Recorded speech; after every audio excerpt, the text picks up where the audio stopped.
చూసుకుంటే మన భారతదేశంలో మత విద్వేషాలు రెచ్చగొట్టే దరిద్రులు లైన్ ఉన్నారండి. నిజంగా ఎందుకు చెప్తున్నానంటే, భారతరత్న గ్రహీత, నోబుల్ శాంతి పురస్కార గ్రహీత, భారతీయ సిటిజన్షిప్, భారతీయ పౌరసత్వం అంటే భారతీయ రాళ్ళని నిజంగా ఇప్పుడు అంటే పని లేని కొత్తలోడు పిల్లి పెట్టి వాసన చూస్తున్నట్లు ఏక తోక తీసి మదర్ తెరీసా చీకటి కోణాలు, చీకటి రహస్యాలు, ఇంకా చచ్చిపోయి స్వర్గస్థరాలు అయింది. తన చనిపోయేటప్పుడు 2 కాటన్ చీరలు, ఒక బకెటే తీసుకెళ్ళింది. తనతో ఆస్తులు గట్ట తీసుకెళ్ళలేదు.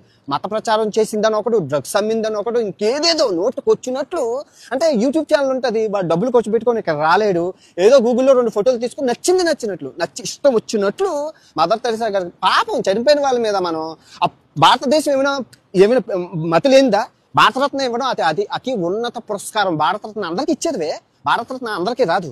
అటు 7 తరాలు చెక్ చేసినట్లు మొత్తం క్లీన్ చీట్ ఉంటేనే భారతరత్న వస్తుంది. అలాంటి భారతరత్న గ్రహీత మదర్ తెరీసాకి మీరు నోటుకొచ్చినట్లు రాదు. మతి లేని వాళ్ళు, పిచ్చిన కొడుకులు అని మతం మొదలైనా చెప్పాలి నిజంగానే. అదే మదర్ తెరీసా ఒక మన హిందూ అయితే ఏం చేస్తారు అప్పుడు? ఇంక నోరు మూసుకున్నాడు. క్రైస్తవరాలు అన్న పాపానికి ఏదో మతం చేసింది, అరే చేసిన సేవను గుర్తించండి రా, మీరు పెట్టడం కొన్ని పెట్టనివ్వడం.